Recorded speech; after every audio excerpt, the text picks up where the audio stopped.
this is for entertainment purposes only. So my deepest condolences to the families of the children who burnt in the fire, and the 13 injured, and the 70 unaccounted for still. Family, what's happening in Kenya is very dark.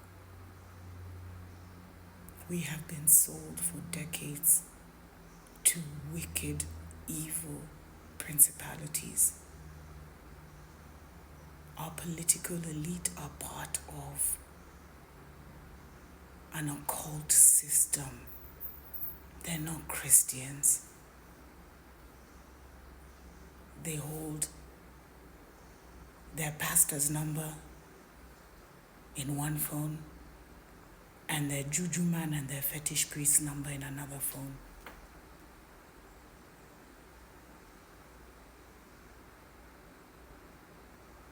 The altars they worship demand blood sacrifices. All of a sudden, they thought this would shift the attention from the terrible things happening as they feed the principalities that they've sold our soul to. This thing is deep. This thing is deep. And we better stand strong and stand firm, because the demon and the principalities, I told you 4 principalities rule over Kenya.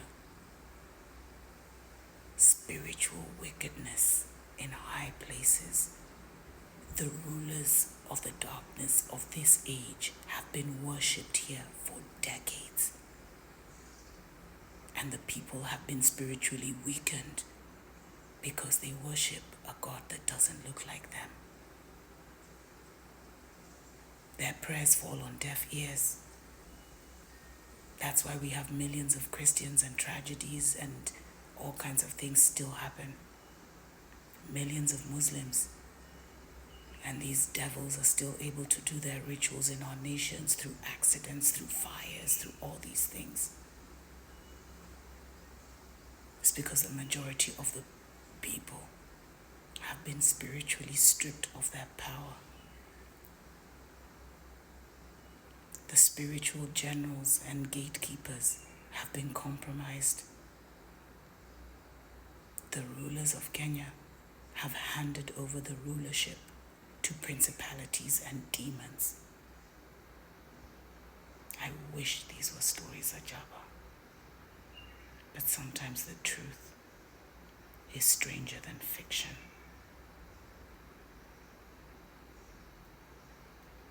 Such a tragedy making international news.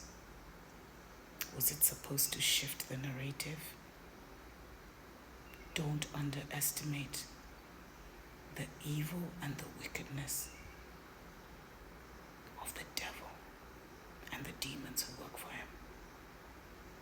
Kenya is in a major spiritual war, and the war is raging, and the war is touching the entire world. But we are in a new dispensation. It is no longer the season to sacrifice children.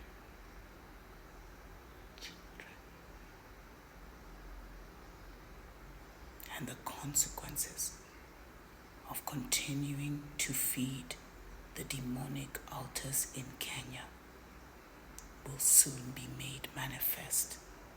And all those fetish priests, all those leaders who pretend to be Christian but are something else, are about to be exposed, because we left that age, that Piscean age of sacrifice.